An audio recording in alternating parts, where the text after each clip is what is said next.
black businesses, do they have the access to funding? Are they able to get access to funding? Is it available for a black business to actually say, right, I need some funding. I can't ask my family or friends, or I'm struggling. Do we have enough funding accessibility for a business owner, entrepreneur to be able to take their business to the next stage? Or is it just down to the business owner themselves to just go as far as they can with working within their means? I think traditionally it's been the case where we always find ourselves in the situation where it has to be family and friends. I think there was some reports that we're kind of 6 times likely to be refused business support from banks per se, and that has been that was the case in the 60s, 70s, 80s, 90s, and in the noughties. We still have there's still an issue in regards to access as funding. I know, speaking to a lot of the businesses that I deal with, and I deal with a lot of businesses, and that is one of the key chief things that they always tell me is the fact that they do not have proper access to finances, that they can grow their business and scale it to the next kind of level. And that is also kind of where the whole generational wealth is needed, because in other communities, as you said, they're not needing to go to the bank to ask for a loan of 20,000 or whatever. They might do that later on down the line when their business has already been established and they've already got the turnover and they're already making the profit. They might then go to the bank and get a £750,000 loan because they can. The thing with credit and loans is you've always got to prove that you don't need it and to get it, which is backwards. But it's one of those things, and I think what we need to start doing as a community is building our wealth generationally. So for me, I was actually talking to my 9-year-old daughter just a couple of days ago, saying that, I want to be in a position where I'm not leaving my wealth for you, I'm leaving it for your children, because I know that my mother was already kind of got things set out for my children. So when it came to it, she was like, I want to do this and this with the house. I'm like, no, forget about me, skip me and leave it to your grandchildren so that I can then do the same. So I know that, well, actually my children are set, kind of. So let me start leaving for their next generation. You've got a longer time to build up, you've got a longer time to get that interest, you've got a longer time to hopefully build a bigger pot. Meanwhile, we're setting up our businesses so our children are seeing this daily and they're knowing, not necessarily that it's expected that you will go into a family business, but it's expected that there will be some kind of enterprise, whether it's you starting up on your own or whether it is you helping the family with what they're doing, and so on and so forth, and it gets passed down and passed down and passed down. It's really important that we kind of stop thinking and living just for thinking about the here and now. We have to do that because we are living in here and now, but we also have to start thinking about, the future in 20, 30, 40 years time. What can I say I've left for the next generation to build on? So do you think we're not thinking far enough? We're just thinking it's part and parcel of where we live and how we're living, which isn't necessarily down to us and where the circumstances that we've made for ourselves. We found ourselves here on this island with, as you said, all of these kind of barriers and hurdles and hoops which we've got to get through. So sometimes, I have to think about the day to day. I can't actually put my mind on what's going to happen in 3 years' time even, because right now this needs paying, I've got to do this. And I have physically seen enclaves in London that, rows of shops that are black eatery, estate agent, learning centres, what have you. So I know that these things and they can actually happen. And I think with the climate, definitely I can see that moving in that direction. Even the younger, so the generation coming after me, their whole entrepreneurial spirit and their hustle is different. And because they've got the benefit of technology and just picking it up just like that, you know, there's young people. For example, I know a young woman. She does nails. Like they're doing nails and hair, but to such a high standard. They have no website. They maybe have an Instagram. They're on Snapchat. They're building their whole kind of online networks, and they're building businesses that way. Like they've got that entrepreneurial spirit within them. Sometimes it's just for us to just guide, help, patronise their business, send clients their way, show them perhaps where they might need some help or advice. But yeah, I think that, you know, the younger generation that's coming up, they're about to take off with their businesses. I definitely think the narrative has changed, especially from our parents maybe, where they wanted us in a profession and get a job. That the narrative has changed. The parents are saying different things, or the young people are changing the way they think and hearing different things. So I definitely think there's 1,000 possibilities that we could build around. So would you say the younger generation has that financial intelligence? I think they're thinking that Yeah, way, thinking money. They may not have it now. They might not have the financial intelligence, but I think what for them is, whereas for us, as Chrissy was saying, it was like, go to school, go to college, go to uni, get a job, I think young people have seen now for themselves that actually this education system, it doesn't favour us. It's not working for us, and we can't work with it in a certain degree. Not everyone, but it's been shown, studies, however many amount of studies, the racial bias within the education system. So a lot of young people are like, oh, well, I need another route. Like if education isn't going to work for me to get a job like what I should be doing, and do I really want to work for somebody else? No, I want to be my own boss. I've got my own skills. I've got my own setup. So let me go that route. And some of them are really taking off with that. And yes, it's like you might, you know, back it's like, yeah, but you need a profession to fall back on and da da da.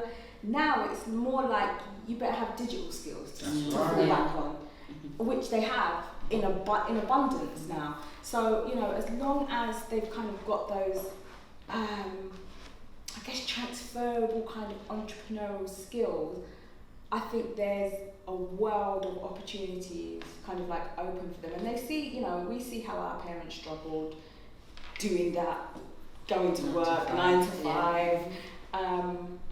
I mean, even the girl who created this, the mum and daughter, she's at a young age where she knows it's already been instilled to her what she can do, and so all she has to do is pass it on to her friends at school, and then it will go down and down and down generations. So you say pass on to a friend, or pass the knowledge, the experience that they've learned. What she's doing, they're watching her. They're watching how people are watching her on social media. They're buying the product, they're buying the magazine, they're loving it.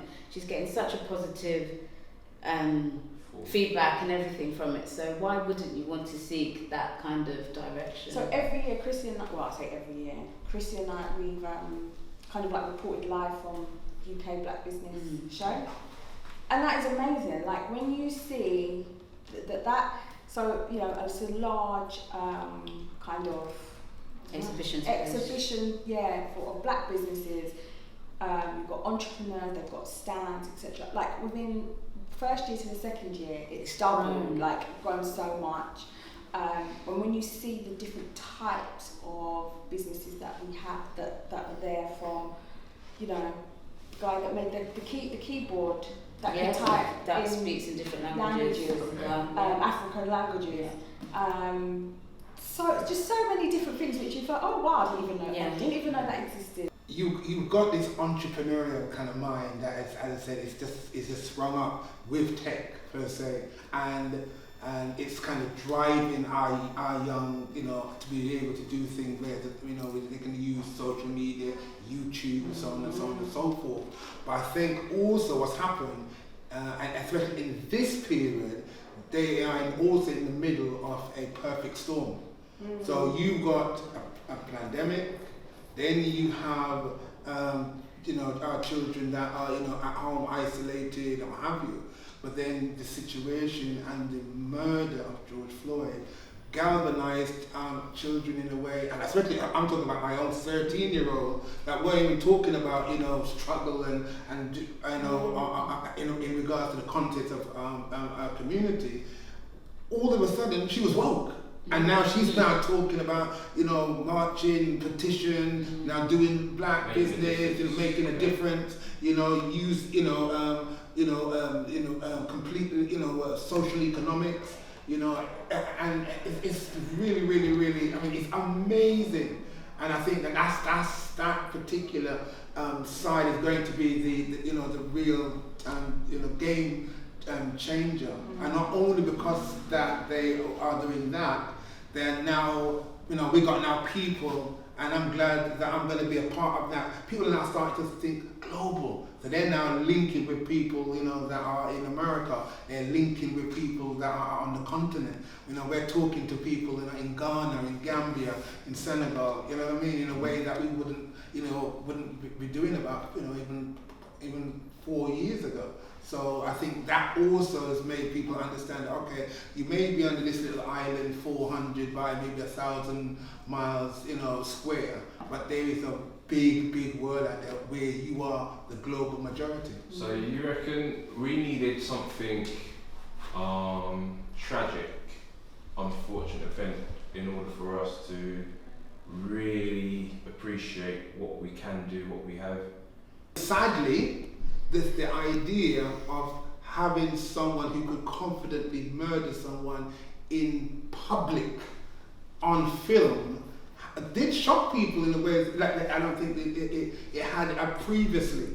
And then there was also a chain of other things where you can have a woman in a park that actually could confidently have someone film her while she calls the police, knowing or thinking that she can actually get away with someone maybe coming and arresting that person or even damaging that person.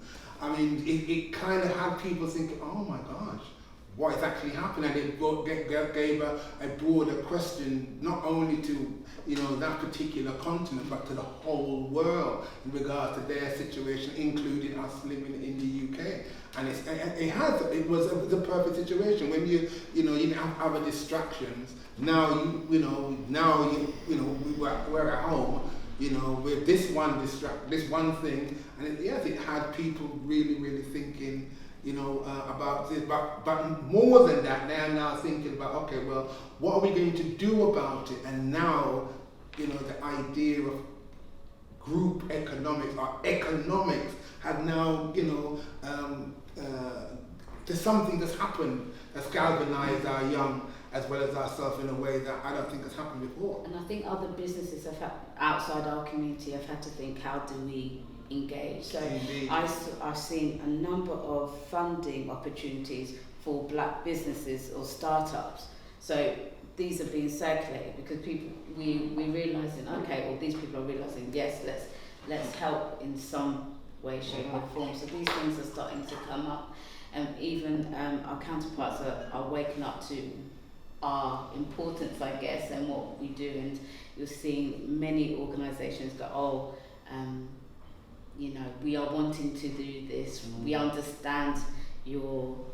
We are listening. Yes, we are listening, right? Wouldn't that be because, as a community, we spend so much money, so they would have to be listening. They have to be seen to be seen. Yeah. Let me see your board of directors to know. Yeah, and I think that's And that will make a big difference. But if you've got the black community in the UK spending 25 billion within the economy, if the community stopped and only put that in to do black-owned businesses, the bigger businesses will take note. They will feel the effect. Yeah, but I think that's the thing. When you're in a country that they think financial, and they know, and then there's this situation where you got people now all of a sudden now saying, wait a minute, why am I investing money with you? And I know you don't really care about me.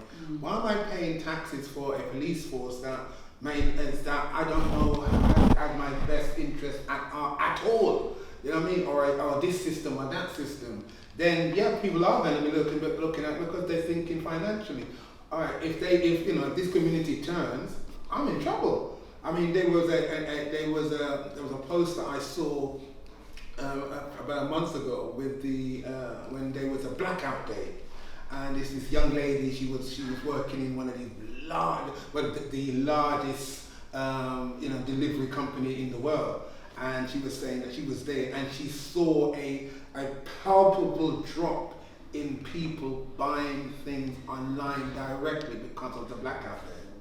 So there are elements that are are indicators that when our mind does shift, things do happen because people are very, very worried, and that's why the black pound matters. Do you feel that's a big factor why there are more startup businesses happening during the lockdown? With a lot of things that's been going on in the world, with a lot of people being aware, do you feel like a lot of the individuals, the communities are saying, hey, if we're starting to be more focused on our own community, let me start my own business and see where it happens? I think it's a mix. I think some of these businesses and entrepreneurs have been there, but just underlying we haven't known about them, and all of a sudden there's just seems like, okay, now's the time, let me promote myself a bit more. People are talking more, people are recommending more. So I think there's that element, but I think also the lockdown has made people think, okay, I'm not at work, I'm not working, I've now got time to look at what I really want to do. And as she said, a lot of budding people have had ideas or plans, and they've brought it into fruition right now because this is the time to do it. So I think it's a bit of both. I think their businesses, we've seen the explosion, but a lot of the businesses have been there, but I think it's the time that they've just been lifted up, as well as we're starting new businesses because we have the time. How important is it to be supporting black businesses? I think it's vital. If you have children and you want to create a situation where you can secure elements for your children, I think that, it is I believe it's a part of your duty to support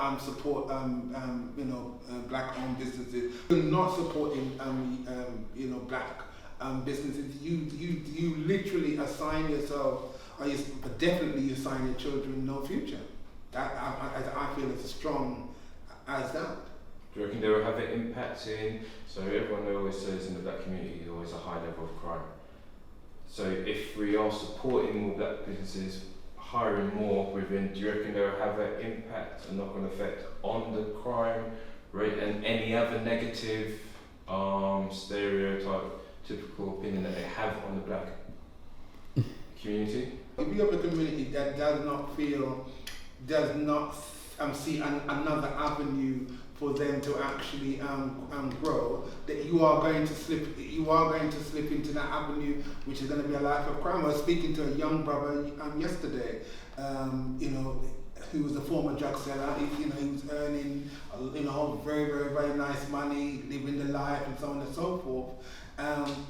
But he then realized that that with the money that he was earning, he's looking over his shoulder, and he made a particular realization. Yes, he's got an outlet. He's doing reasonably well, and but he's no longer looking over his shoulder. But the biggest thing is that now, he's now working himself. He's now working with his partner, and he's now also talking about employing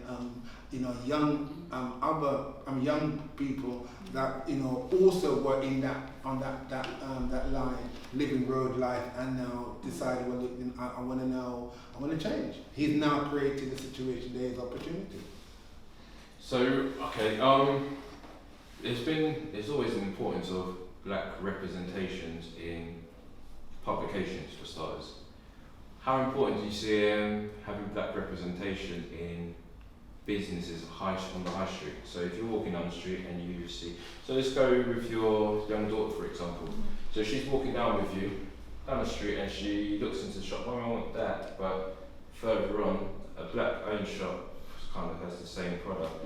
Would that have a reflection on her if she goes to the shop from an Asian shop for a product? I mean, she's very she knows that mummy supports black businesses. So I would, to her, like, if I said, okay, you're going to go to that shop, why? Because a black person owns that shop, we're supporting black businesses, she completely understand, like, she would know what that means and why. And so yes, I think it's important that they see us role modelling, supporting black owned businesses, to the point where it becomes natural, it's habit forming, it's like rice and peas on Sunday, like you kind of just know what it's going to be sometimes, because that's just what it is. And when you don't do it, it feels different.